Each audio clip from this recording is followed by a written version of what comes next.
foregrip, as you can see, is very short. It comes with two rails. It has one small rail you can see here on the right hand side, and it has a bottom rail.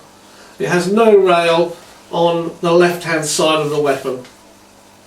The battery is stored in the top part of this receiver, and you can literally get at it in seconds. The way you do that is, this is a fake screw on the front of the lower part of the receiver. You literally push it out, pin comes out, slide the lower part back and lift the top part off. It actually takes longer to say how to do it than to actually do it. With that off, this is where the battery goes. Now, it's made for an 8.4 volt mini type battery, and it will only just fit in there. It's a tight squeeze. The battery does press up against this end here and here. It sits in very snugly. What's crucial is that the wire coming from the battery is not too long, because otherwise there is too much wire and you can't get this back on. But the battery is a snug fit, as I said, but it sits in there very nicely. You can then pop this top on, slide this bottom bit forward, take your pin, push it through, just make sure they're aligned, job done.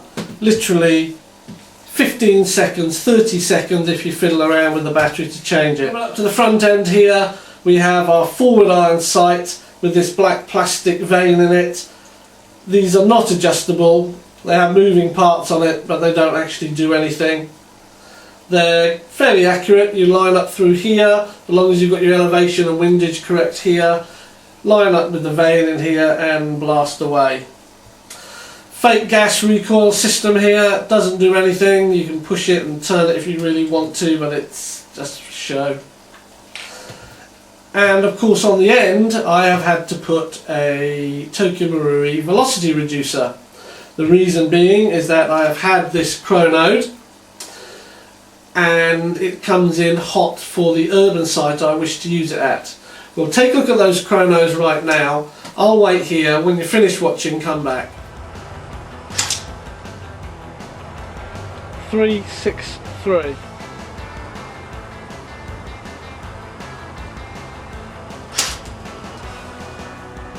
359.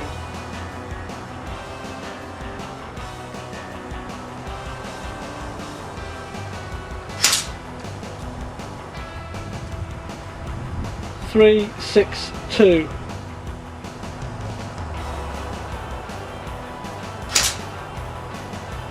365. So, as you can see by that chrono, it's a little bit hot for the urban assault sight I use, which has a limit of 328. So I've had to test with different rings on the velocity reducer. I've concluded that this is the best one for urban assault, hence I've replaced the flash hider. The magazine it comes with is this clear plastic high cap.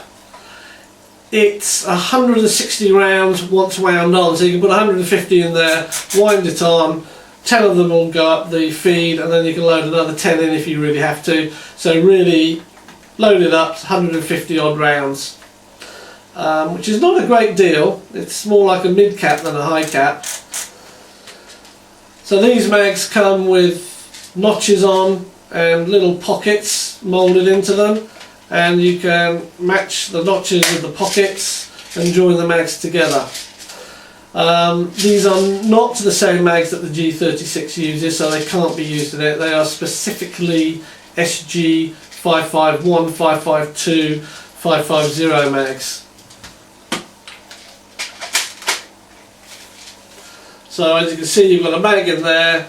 They've got a little well cut out for the other mag to sit next to it.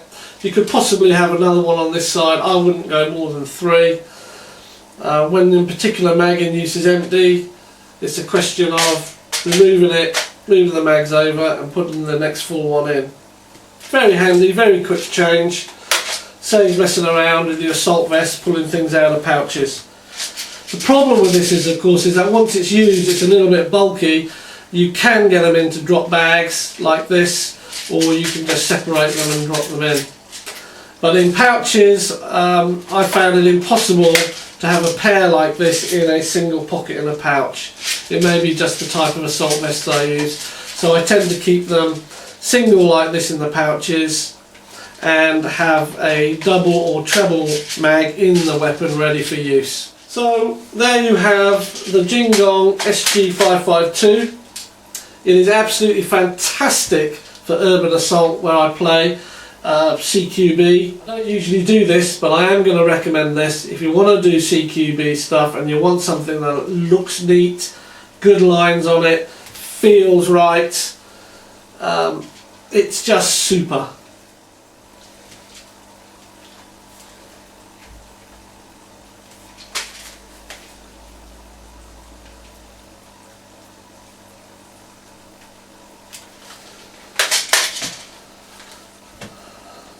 So thanks for watching.